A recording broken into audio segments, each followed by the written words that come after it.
June 845 AD, just before dawn, the Seine River, 40 miles inland from the Norman coast. The water is black glass, no wind. The only sound is the rhythmic creak of oars cutting through current, dozens of them, moving in unison.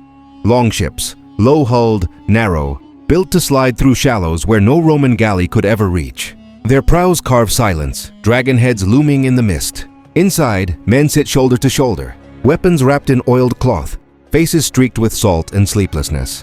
They've been rowing for 2 days, following the river deeper into Frankish lands that were once the heart of the Roman Empire. Protected by stone and legion discipline, no one on the riverbank sees them coming. The fortresses are still there. Crumbling, yes, but standing. Thick Roman walls, built to last 1,000 years, designed to stop armies that march in columns, that camp in the open, that siege and wait. The Franks inherited that strategy. Their soldiers train in formations. Their commanders think in terms of roads and resupply lines and holding ground. Every castle, every monastery, every town is positioned with one assumption, that enemies approach overland. Slowly, predictably, the Vikings don't march. They float. One of the lead ships glides past a watchtower. A single guard leans against the parapet, half asleep, staring at the road to the west. He doesn't look at the river. Why would he? Rivers are for trade barges and fishing boats. Rivers are slow, safe. Behind him, 100 Norsemen slip past in near silence. The longships are built for exactly this. Shallow draft. Light enough to portage overland if necessary. Fast enough to outrun pursuit. Quiet enough to avoid it altogether. While Roman engineers spent centuries perfecting the fortress, the Vikings perfected the ship, and in one stroke, they made every wall in Europe face the wrong direction. By the time the sun breaks over the tree line, the lead ships are already 20 miles upriver. The men stretch stiff limbs, check blades, chew dried fish. One man, young, barely bearded, grips the hilt of his axe too tight. His knuckles are white. The man beside him notices, says nothing, but shifts his shield slightly closer. There's no talk of glory yet. That comes later. Right now it's just cold hands, sore backs, and the smell of river mud. Ahead, the Seine bends east. Beyond that bend lies Paris. And Paris has no idea what's coming. June 28, 845 AD, mid-morning, the outskirts of Paris, where the Seine splits into channels. The first villagers see the sails at sunrise. Not war banners, not the colors of a Frankish lord or a neighboring bishop. Just dark cloth, stretched taut, moving upstream against logic. Longships don't announce themselves. They don't need heralds or trumpets. One moment the river is empty. The next it's full of them. 20, 30, 40 ships gliding in formation. Close enough that the villagers can see faces now. Bearded, silent, watching. The banks like wolves count sheep. A farmer drops his plow and runs. Paris is not ready. How could it be? The city sits on an island in the middle of the Seine. Ile de la Cité, natural fortress, surrounded by water. For centuries, that water was protection. Roman engineers knew it. Frankish lords believed it. An island is defensible.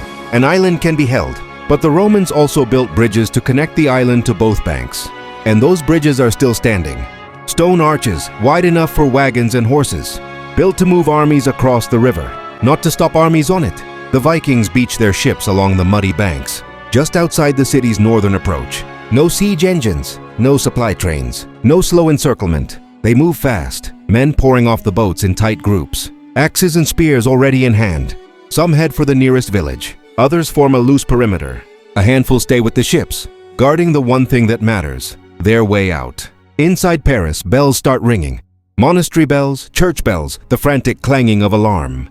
The city's garrison stumbles into motion, Frankish soldiers. Maybe 200 of them, half-armored, grabbing shields from hooks, buckling swords as they run. Their commander, a minor count named Ragnar, no relation to the Norse chieftain, shouts orders from the stone bridge. His plan is Roman in structure. Hold the bridges, block the gates, wait for reinforcements from King Charles the Bald, who is somewhere to the south with the main army. It's a good plan. It would work against a land army. But the Vikings aren't trying to take the bridges. They're ignoring them. Instead, they fan out along the riverbanks, splitting into smaller bands. One group torches a monastery on the north shore, smoke rising black and thick. Another crosses a shallow ford downstream, wading chest deep with shields held high, and emerges behind the city's eastern defenses. A third group simply waits, axes resting on shoulders, watching the Frankish soldiers scramble on the bridges like ants on a hill. The Count realizes too late, he's defending the wrong thing. He's spread his men across two bridges, trying to hold choke points that the enemy isn't attacking. Meanwhile, Viking raiders are already inside the outer settlements, kicking down doors, dragging monks into the open, piling silver candlesticks and altar cloths into carts. The city's walls, those proud Roman walls, face outward toward the roads. The river gates are weak, wooden, built for trade, not war.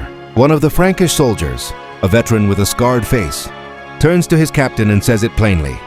They're not sieging us. They're robbing us. And he's right. The Vikings don't want Paris. They want everything in it. And then they want to leave before the Frankish army arrives. By noon, the northern monastery is ash. The eastern suburb is burning. And the Frankish garrison is still standing on the bridges, waiting for an attack that will never come. June 29th, 845 AD, late afternoon. The bridges of Paris, under a sky thick with smoke. King Charles the Bald arrives with an army and stops. He doesn't cross the bridges. He doesn't charge. He sits on horseback at the southern approach, staring at the Seine, at the longships beached along both. Banks like a fence of wood and iron. His commanders argue in low voices. Some want to attack immediately, trap the raiders against the river, use their numbers. Others point out the obvious. The Vikings can leave faster than the Franks can surround them. One miscalculation, one gap in the line, and they'll vanish downstream before the cavalry even gets into position. Charles does the math. He has maybe 2,000 men. The Vikings have fewer, but they also have ships, speed, and no supply chain to protect.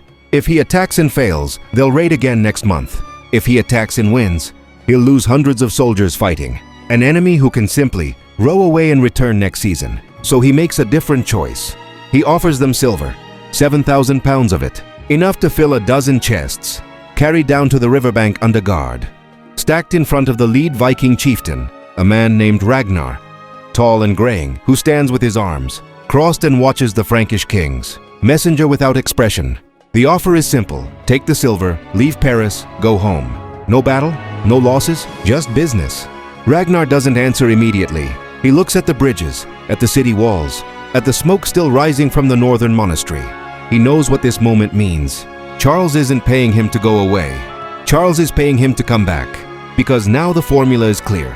A handful of ships, a few hundred men, 2 days of rowing, and the richest city in Francia opens its treasury rather than fight. Every fortress, every stone wall, every Roman-built defense becomes irrelevant the moment you control the river.